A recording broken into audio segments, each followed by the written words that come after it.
예수님께서 6월절 명절에 예루살렘에 올라가셨습니다. 예루살렘 양문 곁에 베데스다라는 연못이 하나 있었습니다. 거기에 행각 5이 있습니다. 베데스다 연못가의 모습은 인생의 축소판 같습니다. 이 본문을 보면 우리 인생은 첫째, 속수무책입니다. 본문 3절에 나옵니다. 그 안에 많은 병자, 맹인, 다리 더는 사람, 혈기 마른 사람들이 누워서 물의 움직임을 기다리고 있었다는 겁니다. 행각 안에는 많은 병자들이 있었어요. 셀 수 없는 병자들이 있었다는 거예요. 그리고 거기에 대표적인 시각장애인들, 다리를 쓸 수 없는 사람들, 피가 말라서 죽어가고 있는 사람들, 근데 이들은 다 하나같이 누워 있었다고 말합니다. 한마디로 말하면 속수무책입니다. 여러분, 속수무책이란 말은 묵굴속, 손수, 없을무, 책략책, 손은 있는데 어떤 방법도 없다는 거예요. 손은 있는데 묶어놨기 때문에 아무것도 할 수가 없다는 거예요. 뻔히 보면서도 어떤 방법도 찾지 못하고 있는 것입니다. 연못가 행각에 그 많은 병자들, 시각장애인들, 다리 저는 사람들, 혈기 마른 사람들이 누워 있습니다. 그런데 보고만 있을 뿐 아무것도 할 수가 없어요. 이것이 바로 인생의 비극입니다. 우리는 지금 첨단 과학기술에 발달된 세상 속에 살아가고 있습니다. 지금은 우리는 최첨단의 과학기술의 발달 속에 살아가고 있어요. 그런데 코로나 앞에 아무것도 못해요.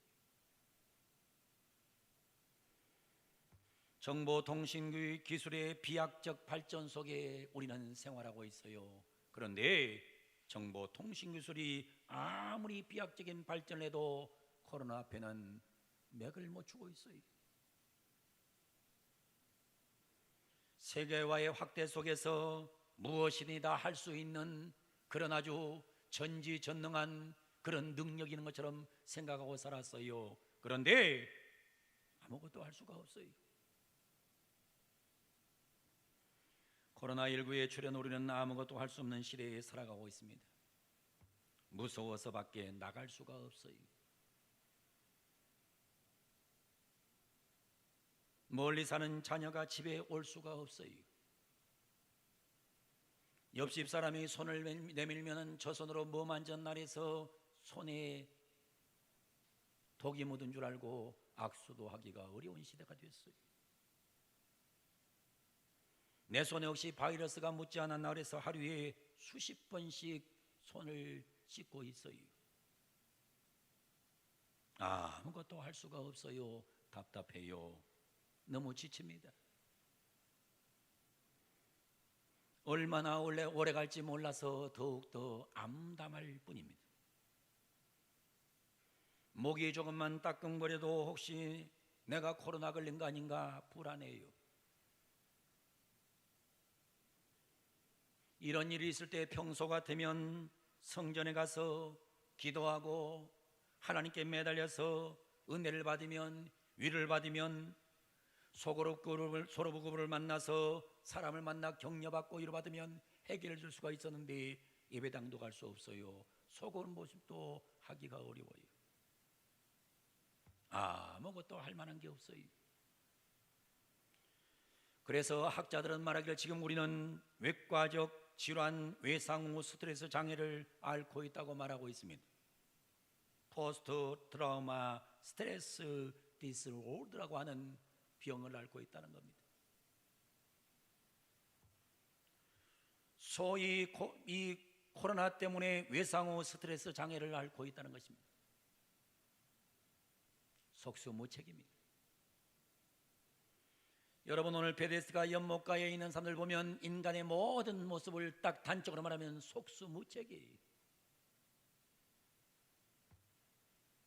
근데 중요한 것은 본문에 보면 포기하지 않는 사람들이 등장하고 있습니다.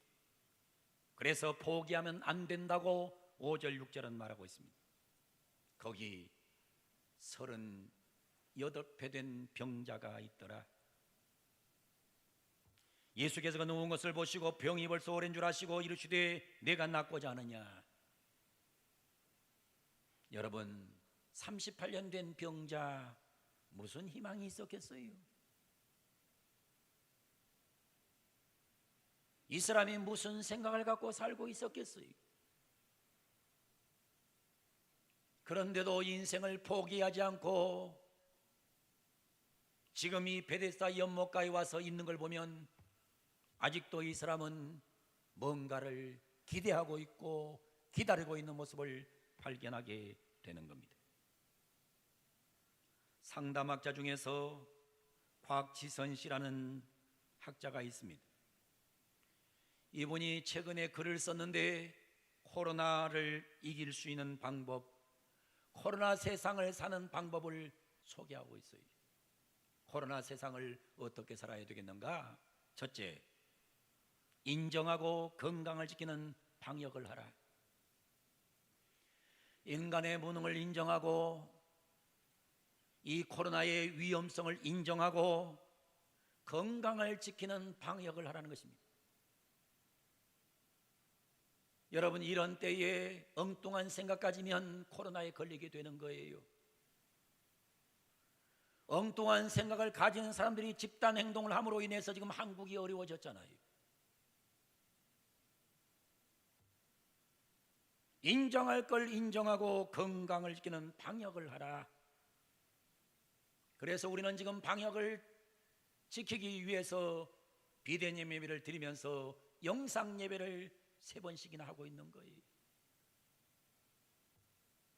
인정할 걸 인정하라. 건강의 방역을 하라는 겁니다. 두 번째로, 이런 때일수록 부정적인 생각을 바꾸라. 코로나는 조금 무거운 장벽일 뿐이다. 언제 세상 살면서 어려움 없던 적이 있었습니까? 다 어려웠어요. 항상 어려웠어요. 힘들 때 많았어요. 근데 코로나는 과거보다 조금 더 무거운 장벽뿐이다 라는 사실을 기억하고, 여기에 부정적인 생각에 사로잡히면 망하니까 부정적인 생각을 바꾸고 긍정적인 사고를 갖고 사는 방법을 터득하라는 것입니다. 세 번째, 현재를 즐겁게 만들라. 여러분이 코로나 때문에 답답하고 코로나 때문에 우울하고 코로나 때문에 착잡하지만은 그래도 뭐 해야 되느냐? 그 와중에 즐거움을 찾아가야 되는 거예요. 정하다가 안 되면 집안에서 춤을 추든지 집안에서 노래를 부르든지 집안에서 게임을 하든지 무슨 방법을 하든 간에 즐거움을 찾아가라는 것입니다. 현재를 즐겁게 만드는 법을 찾아가라는 거예요. 그리고 네 번째, 마지막으로 것은 보람된 인생을 만들라는 것입니다. 이런 게 도리어 보람된 인생을 만들어 보라는 거예요. 보람은 치유의 핵심이며 성장의 근본이다라는 말이 있습니다. 사람이 보람을 느끼면 치료가 돼요. 보람을 느끼면 사람은 성장하게 되는 거예요. 그래서 아이들을 키우면서도 자꾸 보람감을 키워줘야 아이들의 미래가 밝아지는 거예요.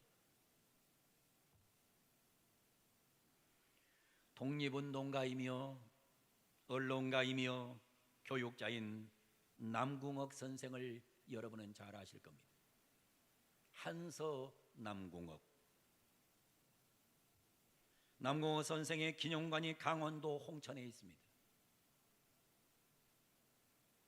거기 가서 보면 그가 사랑했던 무궁화를 생각해서 무궁화 동산을 조성했고, 그가 사랑했던 하나님을 생각해서 모곡 예배당을 복원시켜 놓았습니다. 그는 한국교회를 빛낸 장로 중에 장로였습니다. 한국교회를 빛낸 신자 중에 신자였어요. 남궁옥 선생, 남궁옥 장로님, 참 훌륭한 분이에요. 그가 마지막 죽으면서 유언을 남겼습니다. 뭐라고 유언을 남기고 간 줄 압니까? 내가 죽거든 무덤을 만들지 말고 과일나무 밑에 묻어 거름이 되게 하라. 거름이 되게 하라 했습니다. 어떤 사람은 죽으면 무덤 잘 만들어 달라고 무덤을 잘 만들어서 뭐 할 거예요? 장례를 거대하게 치러서 뭐 할 거예요?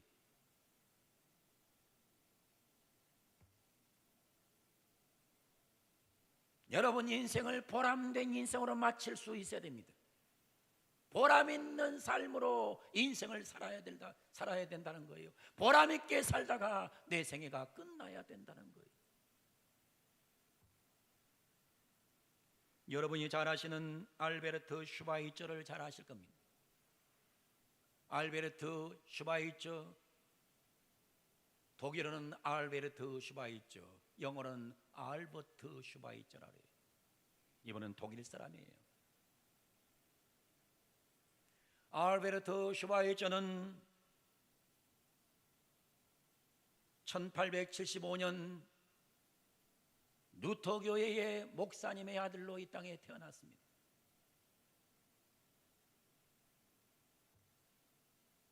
여러분이 잘 아는 대로 독일이라는 나라는 목사님을 국가에서 봉급을 주기 때문에 거의 먹고 사는 데는 그렇게 불편함이 없어요.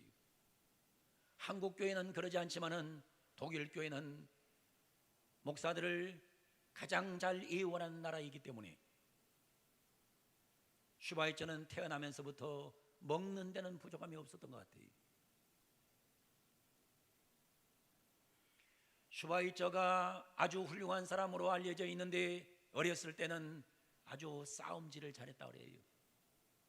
어렸을 때 누구하고 딱 붙었다 그러면 금방 녹다운 시키는, 자기보다 덩치가 2배 정도 큰 아이도 딱 싸우면 바로 가서 넘겨버리는 아주 그런 대단한 힘이 있었다는 거예요. 슈바이처가 굉장히 싸움을 잘했단 말입니다.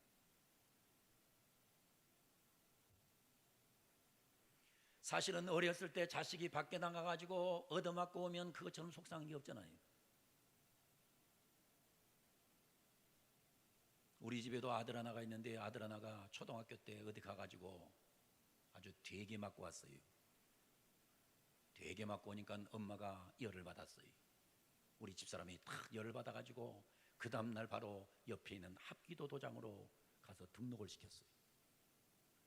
1년 동안 합기도를 하고 나니까 어깨가 쫙 벌어지더니 누구 하나 딱 잡으면 합기도로 한 손으로 탁 건들면 탁 갖다 넘길 정도로 합기도 유단자가 됐어요.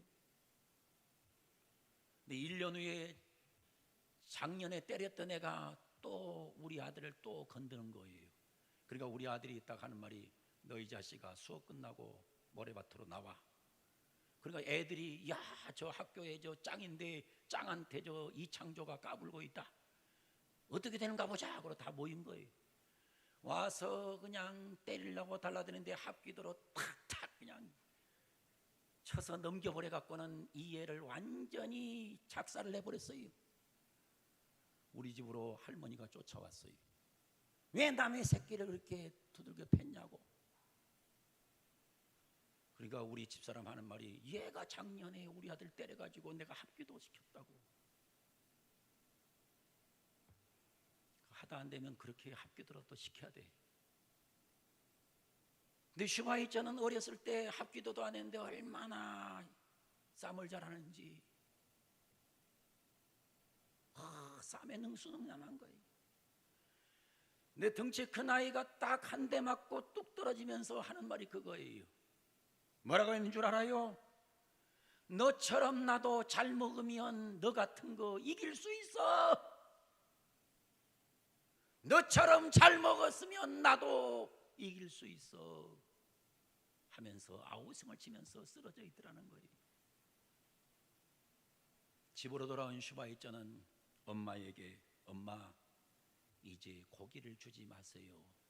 그래서 그 이후로 슈바이처는 고기를 안 먹었다는 거예요. 그리고는 모든 생애 전체를 돌려줘야 한다, 돌려줘야 된다, 돌려줘야 된다. 그래서 돌려주는 보람된 삶을 살다가 간 사람이 여러분 안대로 슈바 있지 아닙니까?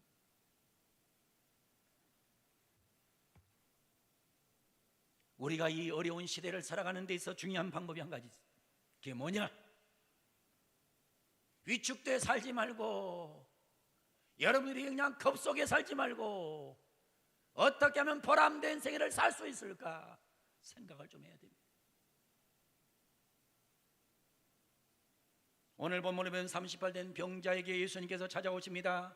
절망 속에, 속수무책 속에 있는 사람에게 예수님이 찾아오십니다. 그리고 예수님께서 묻습니다. 내가 낫고자 하느냐? 내가 낫고자 하느냐? 너 아직도 희망이 있느냐? 너 믿음이 있느냐? 너 포기하지 않았느냐? 그렇습니다. 포기하지 않는 자에게 하나님은 보람된 삶을 살 수 있는 기회를 주시는 분입니다. 포기하지 않으면 하나님이 기회를 주세요. 어떤 위기 속에도 포기하지 말고 여러분 보람된 인생을 살아갈 수 있는 방법을 찾아가는 그런 은혜가 우리 성도들에게 있기를 주의 이름으로 축원합니다. 세 번째, 오늘 본문을 통해서 우리가 하나님께 주신 말씀이 있습니다. 하나님의 일하심을 믿으시기 바랍니다. 오늘 성경 8절 9절에 보면 이렇게 나옵니다. 예수께서 이르되 일어나 내 자리를 들고 걸어가라 하시니 그 사람이 곧 나와서 자리를 들고 걸어가니라. 여러분, 우리 하나님의 일하심을 믿으셔야 됩니다. 어떤 위기에서도 하나님의 일하심을 믿으셔야 돼요. 예수님의 세 가지 명령이 떨어집니다. 세 가지 명령이 떨어집니다. 예수께서 이르시되 일어나 네 자리를 들고 걸어가라. 이 단어를 헬라어로 보게 되면 아주 의미심장해요. 첫 번째, 일어나라. 에게일레, 에게일레, 에게일레. 너는 일어나라. 너는 부활하라.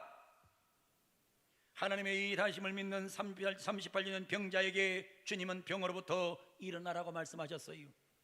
그리고 병으로만 일어나지 말고 영적인 죽음에서 일어나. 너는 부활하라 라고 말씀하셨어요.